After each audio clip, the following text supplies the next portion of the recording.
Serigne Babacar Sy la ñuy wax moom nag Mawlaay Cheikh Ahmad Tijaani defal naka lenn néew na ci wëli yoo xam ne am nañu lool wala ci xutbu yoo xam ne loolu am na ci ñoom mooy xol bu ko bëgg te muy dëgg xol boobu borom du lakk ñu bare nag ñu ngi naan bëgg naa Serigne Babacar Sy bëgg na bëgg ga guy dëgg xol boobu du lakk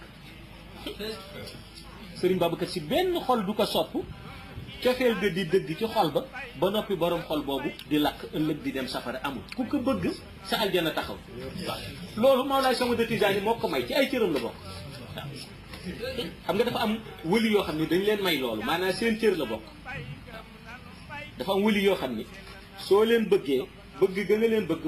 mooy jël sa yaram def ko mu xaraam safara maanaam loolu du lu nit ki di wax sama yaram dafa araam safara ñu koy wax maanaam ci sa cër lay bokk waaw ci cëru Serigne Babacar Sy la bokk wëli yu la boo xam ne képp ku ko bëgg sa yaram araam safara loolu ci ay cëram la bokk Mawlaay Cheikh Ahmad Tijaani moo ko defal bëgg nanu mbay gëm nanu mbay jëf sell nanu mbay jox nanu mbay sunu xol yi kenn du mbay fii nun borom min ti di max naan